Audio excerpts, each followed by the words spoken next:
Сонсогч та бүхэндээ өвчин мэндийг хүргэе.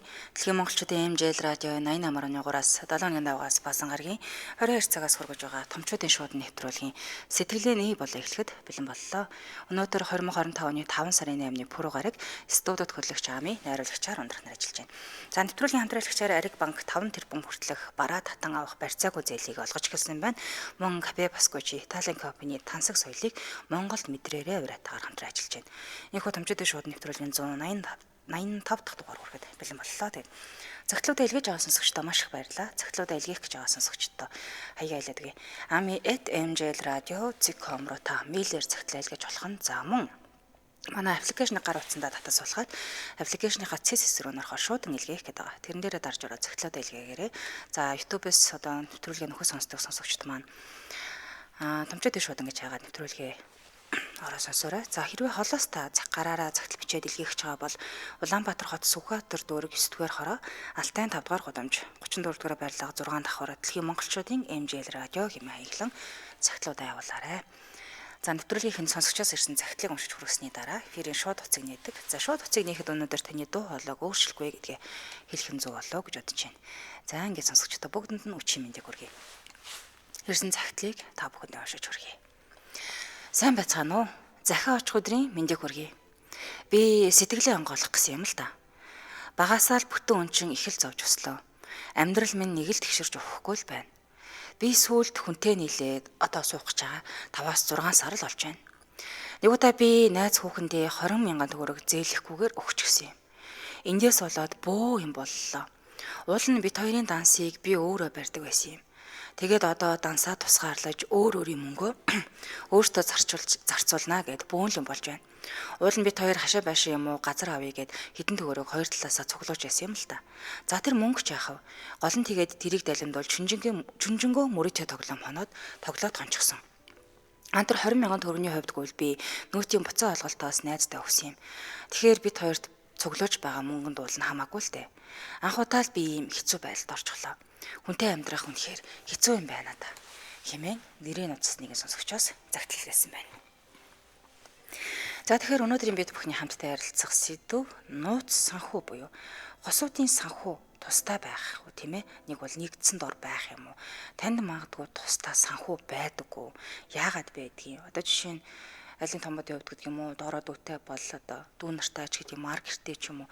Тийм одоо мөнгө төгрөгөөр туслах юм гардаг. Гэтэл ар гэрийнхний нөхрий ч юм уу эхнэрийн хувьд бол дургуй цаад байдаг тийм ээ. Байнга дуугүй дах хэцүү. Тэгэхээр илүү нэг өгөн, даалтныг өгөн иймэрхүү байдалтай байдаг. За тэгээ дээрээс нь нөгөө найз нөхөдтэй хэмжээний мөнгө одоо ар гэрийнхээ хүнд хэлэхгүйгээр зээлүүлждэг. Гэтэл энэ нь буцаагаад авч чадахгүй нэг юм хэцүү байдалд орчоод хэльяа хэлж болдгоо баяа байж болохгүй нэг юм асуудал үүсээд байдаг. Тэгэхээр танд яг ийм асуудал тулгарч гинэ үү гэдэг талаар ярилцъя. Эхний сонсогч.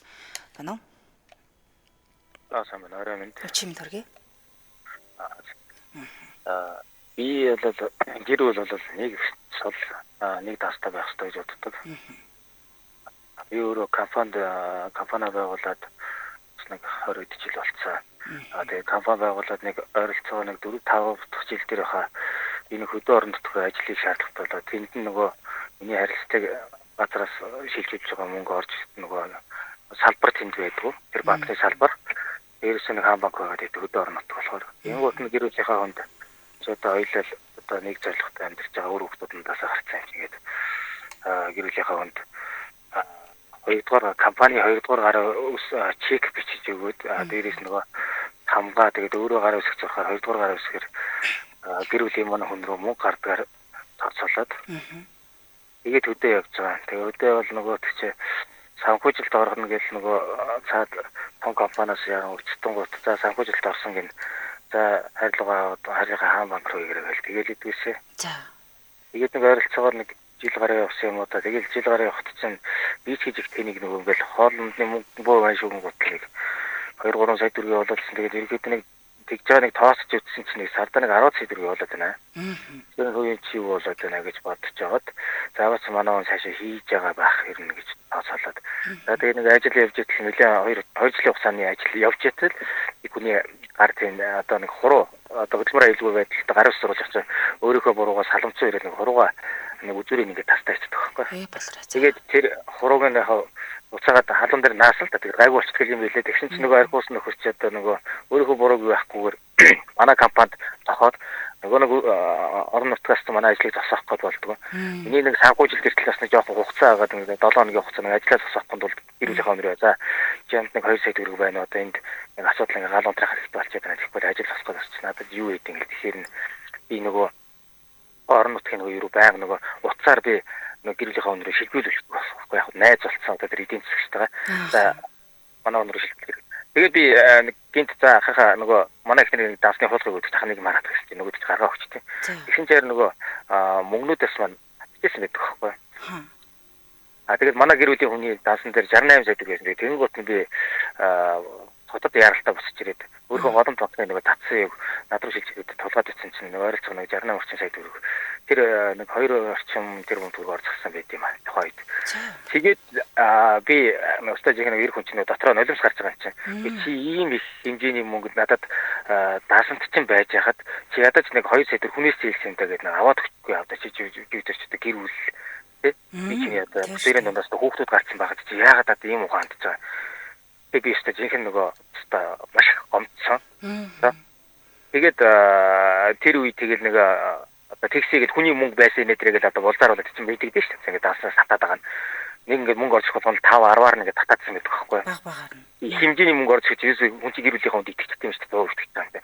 За миний бүтээлчний зорилготой байсан нэг гэр бүлийн нэг данс гээл. Тэгээд дотроо утсан чинь тэр хэмжээний мөнгө алах болоод за яг энэ ингээд дарагдаа тэгээд би одоо өөрчлөхгүй. Тэр мөнгийг аваагүй гэсэн үг юм бол. За тэгээ орчихсан бахан тийм ээ. Тэгээд орчихсан. За тэгээд байж тэл нөгөө тухайн манай ихнэрийн одоо нөгөө ажил хийж байгаа хүн нэг дүүн одоо орон байр ингээд дүрээсэлж хашаа биш дүрээсэлж бол гинт байртай боллоо. Тэнгууд нь би бодож хагаад өөрийнхөө нэр дээр байр авчихгүй 100% төлбөрийн төлөө одоо тэнгууд нөгөө нэг дансанд мөнгийг яасан. Яг тухайн нөгөө байр авдгаас хэд хоногийн өмнө гар авчихсан гэдэг тэр мөнгө. Тэнгууд миний бүр аймаг дургуурч байхгүй. Ягаад тэгэхээр нэгдүгээр ухаантай хүн бол за энэ чи миний нөхрийн бос хөлс хөдөлмөр гэр бүлийн хүүхдүүд маань өрлөх ёстой юм шүү гэдэг өөрийнхөө нэр дээр авч тэр дүүнэрээ байлгаж болох байхгүй. Тэгтэл нөгөө дүүнэртэй байр авч өгöd нөгөө дүүн дусал ерөөсөө ажил хийж зүгээр хувийн байгуулагч ажилтдаг үгээд үсээгүй хүүхд байгаад байдаг. Жохон хүүхд. Тэгэнгүүт нөгөөх нь одоо тэгээ нөгөө байр саваар одоо тоглохтон тоглоод уухт нөгөө байр сав үгүй гэдэг. Би өөртөө аюух гомдож байгаа байхгүй. Тэгээ одоо ингээд дөрөв хүүхдүүдийнхаа гэр бүлийнхаа төлөөд одоо ингээд би ингээд хүүтэнд хөрж халуун талж ингээд одоо хөдөө орон нутг хаавс говьд ингээд гэрээс авал ингээд хүүхдүүдээс авал ингээд өөрийнхөө ичиж ухаас ингээд хасаад ингээд хороож явхад араас чинь нэг ийм байлаар юм чинь тэгээ бүтээр ингээд бүр тарийгээ тэр тасыг салгаж байгаа байхгүй. Одоо бүтээр хоёр тусдаа байдаг ч гэсэн одоо ингээд сард байга нэг 2-3 сая төгрөг ингээд явуулаас та гэж нэг компанид болохоор ерөнхийдөө тэр гомдол ингээд тасаадгүй хийд олон дахин санхүү дээр ингээд намаа ингээд итгэлийн юм ингээд алдаад тэгээ би ч бас нөгөө гэр бүлийн 3 хүүхэдтэй яалтчгүй одоо нэг гэртээ нэг нь байж л гэр бүлийн нөгөө хүн л одоо нөгөө хүүхдүүдэд зөөх шаардлагатай болчихж байгаа байхгүй. Тэгээд за чи нэг бизнес хийгээд тэгэл нэг 20-30 сая төгрөг аваагаагүй олж хэний 50 сая төгрөгөнгөт байхгүй болсон. Тэгээд юун зарцуулсан юм бэ чи одоо би чамд ингээд бүр болид нэг жил би ажиллаа ингээд хойшин тавиад чиний бизнесээ босгоод өгье. Тэгээ чи аваа юу тэгээд би буцаад ажилтаа ингээд би чиний компани өдөртөг барилгын компани та. Тэгээд ингээд гэсэн чинь нэг бас бага хэмжээний мөнгө 5 сая гэсэн ингээд 20 30 40 50 сая ингээд тодорхой хэмжээний ингээд нэг өвчлөл байгаа юм л да. Би ингээд нэг хагас жил ч юм уу 3 сар ч юм уу цааш нэг энүүгийн нэг юм болгоод тооч гээл. Тэнгүүд тэгэл нөгөө яагаад байхгүй болчих юун зарцуулсан чи бас их хэмжээний мөнгө штэ гингүүт чинь чи одоо надаас 3 хүүхд гаргах чи ийм асуугаад хараад байхгүй би одоо хүн амтнд өгöd нэг болсон. Тэгэл ерөөсө 5 сая төгрөг олдсон 50 сая төгрөг олдсон 50 сая төгрөг болсон. Яг ялгаа байхгүй ингээд нэг юм эртний хүн чинь урмаар явдаг байхгүй нэхгүй тий. За сүм хийчээд ирж шít. Эртний хүн ч одоо нөгөө сарын ажиллаа аваад нэг 50 сая ч юм уу 40 сая төгрөг олоод ирж чадсан ингээд нэг яахгүй ингээд сайхан баймаар шít. За миний болсон байх ингээд гээд урмаар дутаад байдаг байхгүй. Тэгэл эренгүүт нөгөө дээрээс үлдээ харилцаа явуулсаар чи тэдэн төгрөг олсон эдэн төгрөг олсон тоон мөнгөний дүнгээр ярьдаг болсон. Тэрнээс за миний даач юм хоолундтай байна өдөө гадаа байна. Наа чин цагаар ямар байна нэг хайр сэрийн байдаг шít нэг. Тэг гэрүүлийн нэг дулаавар амсгалт. Тэгээ одоо яг нэг одоо би гэрүүлээс 18 онд ингээд салгаад Тэгээд одоо жишээ муухай юм бол саллаа л та одоо тэгээд одоо тэрнээс ганц юу явж байгаа. Одоо нэг хүнд итгэл байхгүй. Одоо хүнтэй сууя хэр. Одоо нөгөө санхүүчин бодогдоод болохгүй шүү дээ. Хаширсан. Богоо санхүү гэхээс илүү зүгээр эмэгтэй хүн иргэд бол бүгд хүүхдийн манд гаргацсан. Уруу хүүхдийн манд гаргацсан хүүхдийн юм байхад одоо бусдын чадаад би одоо бүр танихгүй шүү дээ. Тийм шүү дээ. Тэр удаа ханилцсан үнэн тэгээд идэг тий. Тэгээ одоо яг нэг үсэд надад хийж суухгүй. Яагаад тэгэхээр одоо ингээд өдөр болго ингээд хүүхдүүд нэг хоёр оюутан том хүүхд маань хоолундны мөнгө, номны мөнгө инээтрэг ингээд тэгэл байрны ус тог ингээд төлөнгөөч чинь би нэг хүнтэй ингээд батцаад ингээд хоёулаа ингээд бас нэлээд болж утдаг гэдэг ингээд суухгүйсэн чинь чи урдныхаа амьдралаас салаагүй шүү дээ. Тэгээ одоо ингээд өдөр тутмын тийм хүүхдийн амьдралд оролцсон гэдэг чи урдны амьдралдаа ингээд ерөөсөө энэтэй салаагүй нь салсан гэдэг чи ингээд сар болгон нөгөө тэтгэмж өгөө явах хэрэгтэй юм аа гэдэг хэлдэг байхгүй. Бас нэг бодлын үнэн тэтгэмж өгөөж явах гэхээр оюутан хүүхдүүдийн хэрэглийг би яг мэдчихэж байгаа байхгүй. Би чи өөрөө оюутан багтаас яаж чи нөгөө хоолтой хоосон мөнгө явж байлаа. Тэгээ хүүхдүүдээ бас ингээд тэгшний хүчинд хүүхдүүд маань айгүй сайн л явж байлаа л да. Хоёулаа л одоо улсын дээд сургуульд тэгэл бас нэг инж тэтгэлгээр томонд тэтгэлгээр явах гэж байна. Тэгээ энэ болгон чинь тэр хүртэл нь одоо ингээд сургалтанд нь одоо хичээлийн гадуур ингээд сургалт аваад хамгийн сайн сургалтаар одоо мөнгөний хангалттай өгөл за би хүүхдээ хахуултад сургуульд оруулах толгойн зэрэглэл нэгээд өөрөөсөө сурах гэсэн боломж сургаад энэ болгонд чинь би яг өдөр тутам оролцож байгаа байхгүй. За миний хүүхд өнөөдөр хувцастай байгаа, хувцсгүй байгаа, баг оото байгаа, тий? Аагүй байгаа, нойлцтой байгаа. Бүр энэ болгон миний амьдралд салцсан ирнэ шүү дээ. Ингээд явж байгаа би одоо нэг ийм хачин байдалд очиад тэгэл одоо нэрэл өмнөх амьдралын цалаагүй ч юм шиг тийм ээ. Тий одоо тэгэл гайхаад байгаа байхгүй. Манай одоо миний хамт одоо үгийж байгааг хүү одоо нэг уулздаг байсан бүсгүй тий. Уулздаг байсан бүсгүй маань яг үндэ бол би танаа гэр бүлийнхэн хамт амьдраад байна. Яг тэгэхээр нэг хүүхд цаг нар байхгүй чи 10-аас хойш ингээд уцснаар хүмүүс амарч ийн аавыгаа хайрлахгүй. Хүүхдүүд 10-11 л уцсан. Гинт мөнгөний хэрэг боллоо ч гэдэм үү аав маргааш нэг юм хэлчихээс би мартчих нэ тэргээл. Тэнгуурч бас тэр үнцсэн мохоо байхгүй чи ингээд тамаа хүндлэхгүй байна. Чи өсөөртэй ажилтаа хүн. Тэгээд би бас сэрвэлзээд байна ингээд шинэ өрөө ингээд уцтаар би ч өөрөөсөө юу хэлээ гэж хүүхдүүд хувцсыг заавалж авах хэрэгтэй гэд уцаа байнга ингээд сэрвэл одоо уцаа дууг нь хаадгүй. Янз бүрийн миний хүүхдүүд тэр гарах бол аав нь бол ард насаалтай байх хэрэгтэй гэж хэлдэг. Тэгээд нэг иймэрхүү байдалтай байна да. Тэгэхээр ерөнхийдөө бол одоо яг та нар гэр бүлийн нэг санхүүтэй бай, тустай бай гэж хэлэхэд айгүй. Ер нь бараг тустай байгаа. Гэхдээ ерөнхийдөө эр хүн мэдээж одоо бүх талаараа илүү байх болохоор жоохон голчлон гэр бүлийнхаа хүнд нөгөө эрхчлөлтөөр хэдэн төгрөг өгдөг ч юм уу те. Ерөнхий нэг алсан юм аа өөртөө авч үлдэх нь бас илүү эрэгтэй эмэгтэй хүмүүстэй их хүнд итгэмтгэн штэ бас. Тийм болохоор чанга гараар эрэгтэй үнэн бариад тэр эхнийхээ хэрэглээний нэг сарын хэрэглээний өөр хүүхдүүдийн хэрэглээний нэг бол ихнэртэй бол жоох ахиухан шиг хүч хэрэгтэй санагдсан да надад. Магадгүй танд одоо эхнэрт нь би ингээд цааш нь хоримтлуулаад нэг ийм юмд хэрэглэх гээд байгаа маа дүүдэд зарцуулах гэж байгаа маа гэд үннээ хэлсэн бол яах вэ бол? Үннээ хэлсэн бол би тэрийг ярилцаад хамгийн зөв шийдвэрээр оновчтой хин нэгэнд хохирлгүйгээр шинэ би одоо ингээд за чи тэгвэл би өөр дээр авахгүй эмэгтэй хүн угаасаа санхүүгийн байргийг анх ихтэй хэлчихсэн болохоор за чи одоо юу ачих байр аваад өгч хамаахгүй тэгээ чи өөрийнхөө нэр дээр аваад өгч л би хэлчихсэн. Хамаагүй. Тэр өөртөө болно. Ямар ч гэсэн дургуй цаац үүдэхгүй тийм ээ. Тий. Энэ хүүхдүүд санхүүгийн сахлах баттуг нь аль нь мэдчихэж байгаа болохоор хоёул ерөөсөө юу ачив. Бас өрн таараа хэлчихсэн магадгүй. За өгөхдөрөө тулах юм бол одоо тий. Ядч манай компанид үр ашигтай ажил хийж хэлээ. Би одоо уг нь ажиллах гэж үзсэн. Би ажилчид нэг 3 сая төгрөгийн салин өгдөг бол нөө дүүд нь болохоор 5 сая төгрөгөөр бодож өгье гэж уг нь хэлж үзсэн. Тэнгуут тэр өдөө гадаа ажиллаж чадахгүй гэдэг л холбод яг хийсэн ажилгүй. За бусдаа боломж олгоо да би ч одоо ингээд зөндөл ашиг шиг боллоо. Сонирхолтой зүйлийг ярьлаа. Баярлалаа танд. Бас ойлгомжтой. Ариг сайхан өнгөрүүлээрэй та. За. За нэвтрүүлгийн хамтраалагчид танилцуулаад дараагийнхаа сонсогчийг авъя. Нэвтрүүлгийн хамтраалагчаар Ариг банк 5 тэрбум хүртэлх бараа татаа авах барьцааг зээлийг олгож эхэлж байгаа юм байна. Тэгэхээр Ариг банк 2025 оны худалдааны салбарыг дэмжих хичээл болгон зарласан. За тус жилийнхээ хүрээнд бараа татаа авах барьцааг зээлийг сүлжээ дэлгүүрийн ханган нийлүүлэгчдэд зориулж олгож байгаа юм байна. Энэ зээл нь харилцагч таны эргэлтийн хөрөнгийн санхүүжилтийг хамгийн таатай нөхцлөөр шийдэж өгснөөр онцлог нь буюу 5 тэрбум хүртэлх зээлийг ямар ч үйл хөдлөх хөрөнгийн барьцаагүйгээр хурдан шуурхай олгох юм боломжтой болж байгаа хэрнээ. За зээл шийдвэрлэх хугацаа нь 2-5 хоногт зээлийн хэмжээнд 5 тэрбум хүртэлх хугацаа нь 12-оос 24 сар хүртэлх юм байна. Тэгэхээр энэ бүтээгдэхүүнтэй номин сүлжээ дэлгүүр гэрээ байгаа учраас номингийн харилцагч та бүхэн энэхүү зээл нээлттэй ингээ болж өгч байгаа гэсэн үг. За бусад худалдааны салбарын бизнес эрхлэгчид ч гэсэн мөн Ариг банктай бас холбогдох боломжтой байна. За Ариг банк 2025 оны худалдааны салбарыг дэмжих жил болгоод ажиллаж байгаа. Тэгэхээр энэ жилийнхээ өрөөнд бол сүлжээ дэлгүүрийн ханган нийлүүлэгчдэд зориулан үйл хөдлөх хөрөнгө барьцаалахгүйгээр 5 тэрбум төгрөг хүртэлх зээлийг олгож ирснийг дуулгахад бол таатай байна. За тэгээд Эрдэнэ тархан бол Улаанбаатар хотын салбаруудад бүгд хамааралтай. За 24 цагийн турш 70 10 техник 70 10 техник утас бол ажиллаж байгаа. Сошиал хаяг нь Ариг банк гэдэг хайхаар гараад ирэх нэ. Баярлалаа хамтран ажилласан Ариг банк 5 тэрбум хүртэлх бараа татаа авах барьцаагүй зээлийг олгож ирсэн байна. За хамтдаа сонсогчдоо баярлалаа. Өнөөдрийн бид бүхний хамтдаа ярилцж байгаа сэдв. За энэ санхүүгээс болоод гэр бүлийн асуудлаас үүсээд идэх юм байна. Дийн талаар л ярилцж чинь дараагийн сонсогч байна уу? Утас насрлаа. Эфирийн шуудтаас 77 77 38 83 77 77 88 30 дугаарууд таны өмнө нээлттэй байна. Яг сайн ханийн буян даахгүй хүмүүсээс байдаг юм л гэн. Эр хүний халаасанд нь мөнгө үлдээх ёстой. Ерөнхийдөө нөхөр санхүүгээ базаад явчих бол зүгээр санагддаг л гэж байна. Дараагийн сонсогч байна уу? Байна уу чи минь? Байна уу? Сайн байна уу? Байна уу? Байна нэг сонсож За.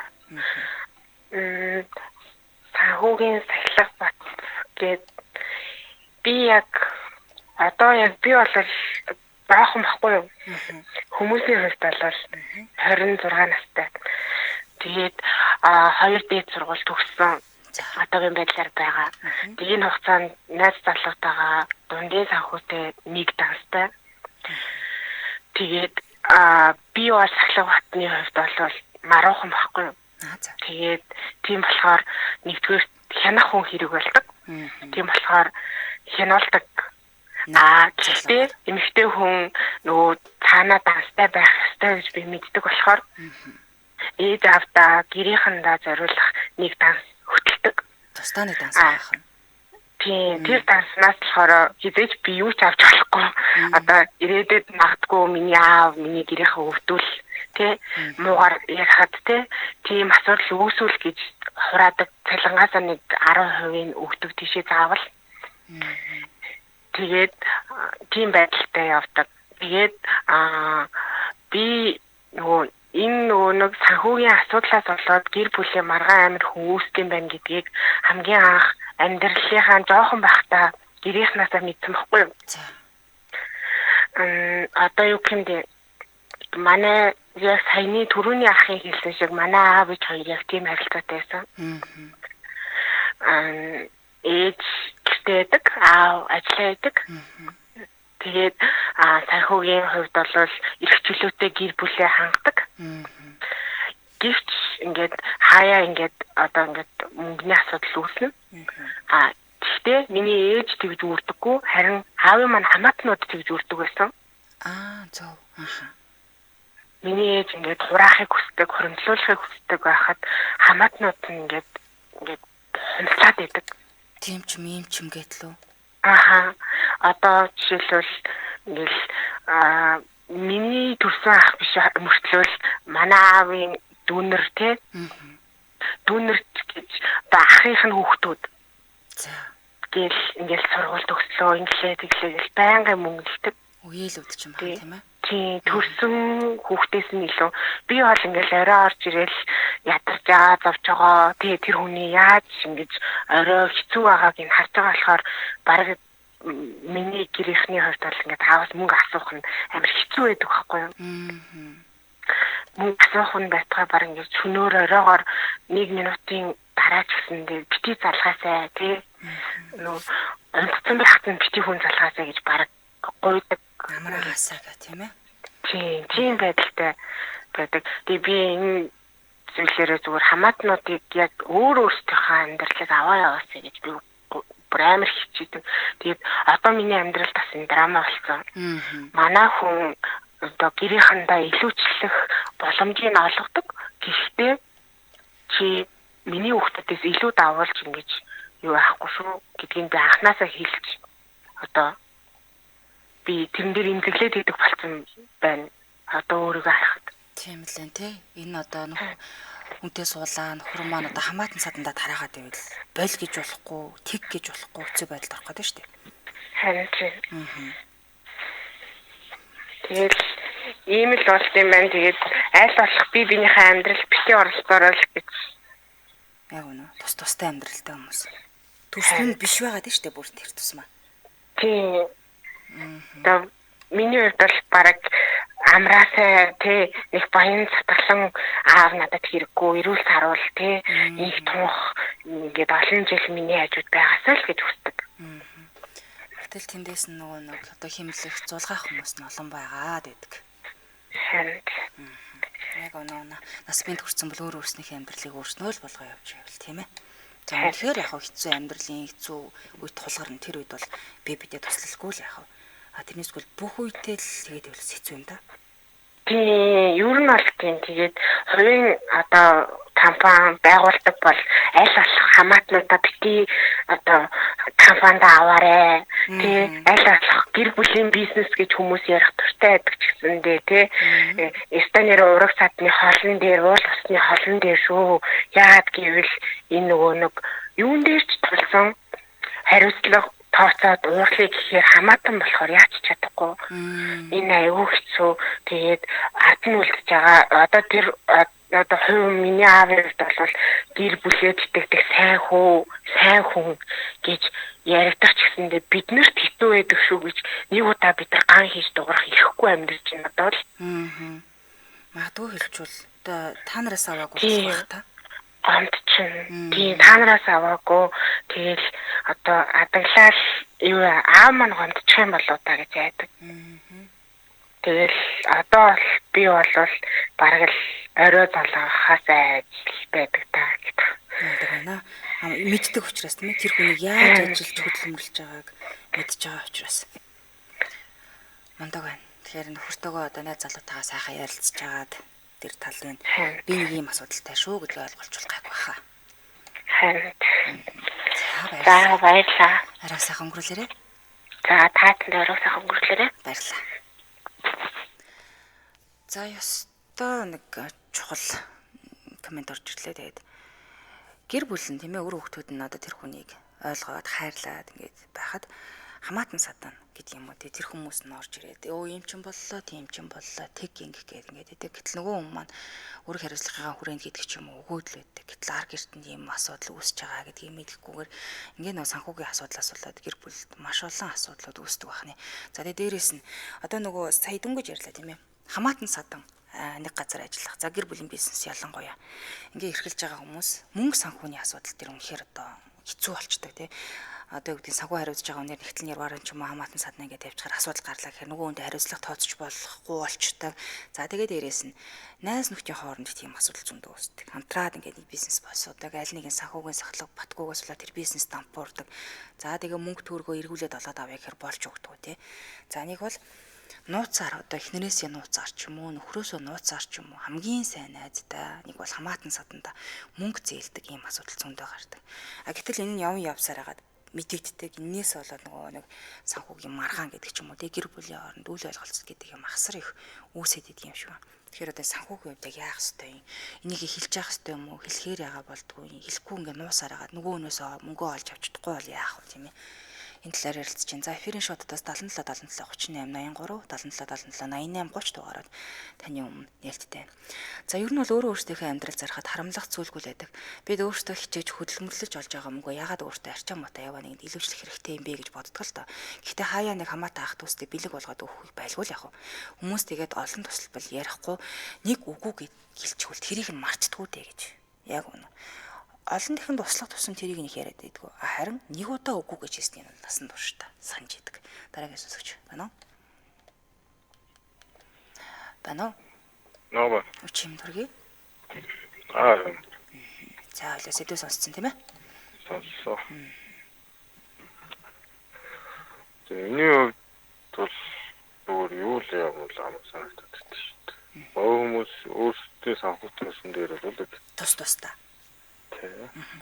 Тэгээ яг мэдээж гэр бүлтэйгээ байгаа одоо шинэ Украин байр одоо ипотекийн зээл тий. Шинэ зээл би төлдөг байна. Манай эхнэр олон улсынхаа нэг авдаг нь одоо өдөрт нэг дэлгүүрээс талахгүй моо гэдэг шүү дээ. Хэрэглээний энгийн хэрэглээний за нэг хүмүүс тусцаар дураа. За нэг маха одоо нэг сардаа нэг хүнс цуглуулах ажиллагаа гардаг. Тэгээд тэрнийг бол би авчдаг байна. Тоосны мөнгө төлждөг байна. Байрныхаа зээл, машины зээлээ төлждөг байна. Бүгдээ хэрэглээ одоо ховцоноор юу гэдэг тийм хэрэглээгээ төлждөг байна. Манай эхнэр бол олонсоор дүрийн авчдаг байна. Тэгээд хуваагаад авчиж байгаа хань шүү дээ. Тийм, хоорондоо ярилцал тэгээд өөртөө айлуулахыг мөнгө зугаагаад өөртөө зарцуулаарай л гэж хэлдэг. Тэгээд эмэгтэй хүн чинь тэр өөртөө зарцуулж байгаа мөнгнөөс илүү кайф авдаг юм бол амьдрал нэг өөртөө өөрийнхөө хараад тусаа мэдэрч байдаг бол цогод хараад тус байдаг. Одоо нэг юм хүмүүс яриад байгаа нэг ихний хүүхдээ хараад ажил хийхгүй байгаа чинь хүн бас нэг депрессэнд орж байгаа шүү. Санхүүгээр хүмүүс хараад болоод байгаа юм мэдрэмж авч байгаа ч юм уу. Тийм хүн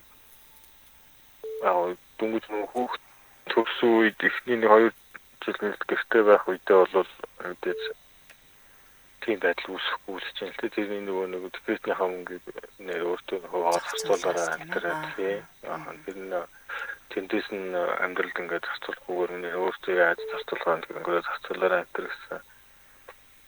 Яранаас ярага хийгээл тэгэл явчихлаа. Ер нь гэхдээ хүн өөрийн гэсэн санхүүтэй байсан дээр баг. Тийм мэдээж гэр бүлийн чинь тэрийг ярилцсан шүү дээ. Хувийн санхүү гэдэг нь би бол яг одоо энэ хүмүүсийн яриад байгаа нөхөн санхуугаа барь, эхнэрийн санхуугаа барь гэхээр чинь юу яана гэсэн үг юм. Би мөнгө авангуудаа шууд нэгэндээ өгчин гэсэн үг. Яг үнэ. Цалингаа ч юм уу олсон мөнгүүд хэрэгжиж айгу утгагүй асуудал шүү дээ. Хоёрыг анхнаасаа ингэж ярилцдаг тохирсон уу? Хоёлаа санхуугаа тустай байлгаа гэдэг. Тийм, би тэр нэг хацгүй хожимсуус учраас тийм л. Юунд байгаа та. Тэгэхээр одоо хоёрын хувьд нэг тийм санхүүтэй холбоотой маргаан баг гараад идэггүй. Гараад байхгүй. Тэгээд би бас өмнө амьдрал зохиож ирсэн. Тэгээд манай хүн амьдрал зохиож ирсэн. Одоо бас нөгөө өмнөх амьдрал манай хүүхдээ байгаа шүү дээ. Тэгээд хүүхдээ хамгааг сартаа явуулдаг. Тэгээд асуудал болол байгаа. Тэсний санхүүгээ хэрэглээд байгаа юм. Тэгээд өөрөөсөө санхүүгээ зохицуулаад анхнаасаа ярьсан хэрэглээнүүд төлбөрүүдээ өөрсдөө төлөөл.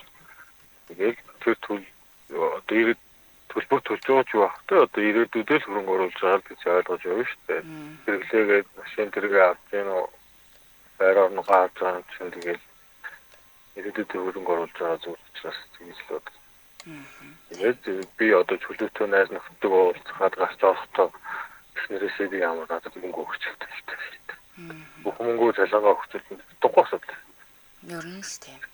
Тэгээ ер нь өөртөө одоо би бол юу ч л тийм барууны орнд ч юм уу хөгжил өндөртэй орнуудад харж байхад ингээд хайцгаа бие даасан байдлыг хүүхдийг одоо дөнгөж төвснээ дараа нөгөө тусны унтуул сургаж 18 нас хүрэхээр нь гэрээсээ явуулдаг гэдэг шүү дээ. Тийм энэ нөгөө нэг бие даасан байдлыг л сургаад байгаа шүү. Энэ бие даасан байдлыг сурна гэдэг чинь эвээгээд ирбэл болсон ч гэсэн өөр юм бие даасан нөгөө бусдад төвөглөхгүй байх. Чамд байж явал бүхэл зүйл дээр гарч ирдэг юм санагддаг шүү дээ. Тийм байна. За баярлалаа танд. Арга сайхан өнгөрүүлээрэй. Баярлалаа. За санхүү тустай байхын давуу талыг бол сайн хэлжүүлээ тийм ээ. Энд бол тэрийгэ төлөе, нэгэ төлөйгээд хоорондоо тохироод ингэхээр арай бас энэ тал дээр бол нэг тийм маргалдаад байх шаардлага бол гардаггүй гэж байна. За хамтран хэлж танилцуулъя. Кафе Босcocci Италийн кофений тансаг соёлыг Монголд мэдрүүлэх нэ 1883 онд Италийн Монте Черононы хотод үүсгэн байгуулагдсан 140 гаруй жилийн түүхтэй Кафе Босcocci брэнд дэлхийн 40 гаруй орнд үйл ажиллагаа амжилттай явуулсаар ирсэн. За одоо Монгол улсад аль бие усаар нэгдэж наадам центрийн нэг давхар, Ням макро худалдааны төвийн нэг давхар Итали соёл бол амтыг түгэж байгаа хнэ.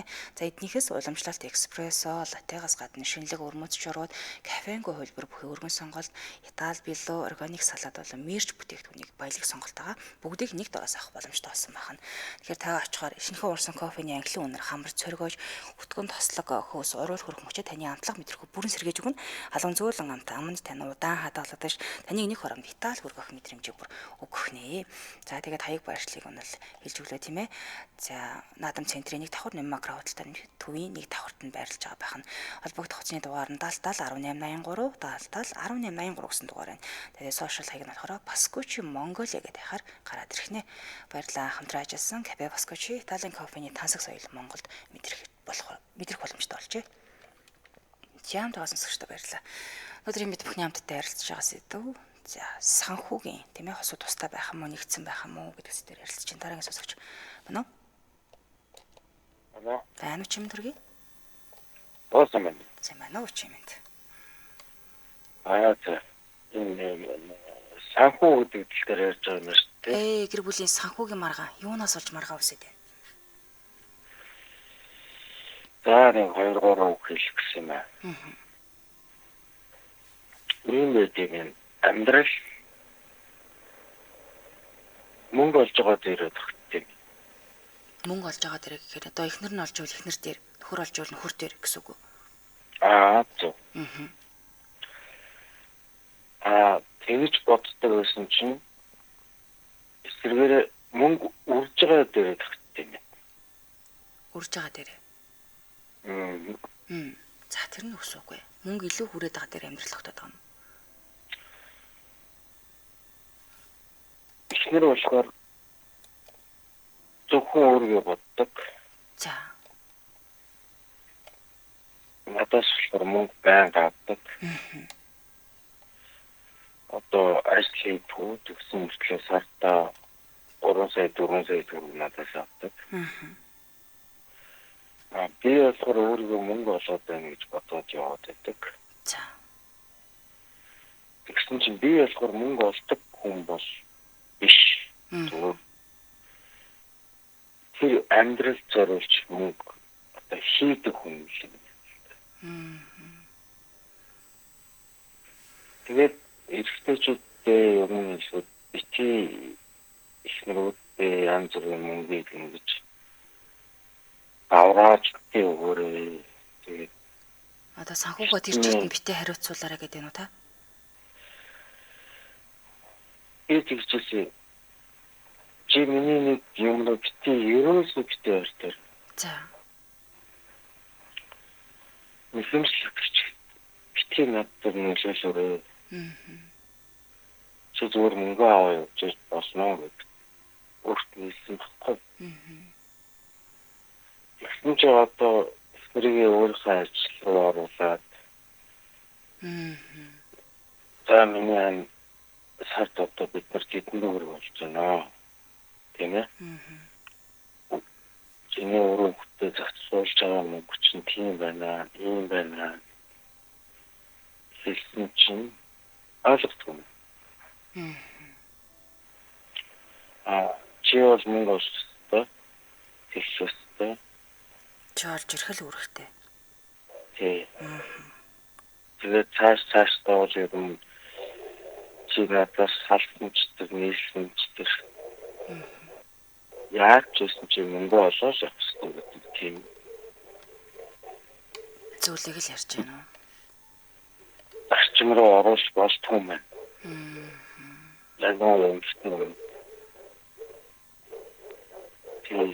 Тэгээд тэгж ихтэй л залхсан. Зүгээр таныг ойлгож байна. За баярлалаа танд. За. Өчиг сайхан өнгөрлөөрэй. За. За тайван байгаарай. Тэгэхээр энэ санхүүгийн асуудал гэдэг өстой тухайн үнээсээ л болох бах тийм ээ. Тэрнээсгүй бол нөхрөн санхүүг тэр чигт нь барьлаа гэд бүгдийг одоо үрээ дуусгаад ивэл бас хэцүү юм. Эхнэрийн санхүүгээ барьлаа гэд бүгдийг одоо буруу зүрх зүйл зарцуулаад ингээд өлсөж юм. Гэтэл эсрэгээр энэ санхүүг бүр базаад бүх юмдаа хүргэж байгаа актер мундаг бүсгүүчүүд зөндөө байна, залуучууд ч зөндөө байгаа. Энэ олон талтай. Тэгэхээр одоо санхүүгээ яг яах вэ гэдэг тэр хүмүүсийн л одоо хоорондоо тийм ээ хосуудын маань хоорондоо сайхан ярилцж байгаа шийтгэл асуудал юм болоо. Мөнгө цаасны асуудал хэцүү. Эндээс хүрэн тэгэл хүн чанар гэдэг юм үн дээрээс маш их гарч ирж байдаг. юу гэдэг найзаагаа алдсан ч хүмүүс байна. Ихнэр нөхөрс алдсан ч тохиолдлууд энэ хамаатан саднууд мөнгнөөс болоод одоо хагаралтаад тийм ээ ураг төрөл байхаа болсон тохиолдлууч байдаг. Тэгэхээр энэ дээр л хувь хүний л одоо ухааны л юм да тийм ээ. За өнөөдөр холбогдсон хамт байсан сонсогчдод баярлалаа. Студид хөтлөгч амын найруулагчаар ундрах нар ажиллалаа. Нэвтрүүлгийн хамт ажиллагчаар Ариг банк 5 тэрбум хүртэлх бараа татан авах барьцаагүй зээлийг олгож эхэлсэн байна. Мөн Кабе Баскучи Италийн кофений тансаг соёлыг Монголд мэдрүүлж байгаа ахнаа. Та бүхэн сайхан амарцгаараа маргаашийн цагтаа иргэн баяртайгаар сонсогчдынхоо цагтлуудаар уулзцгаая.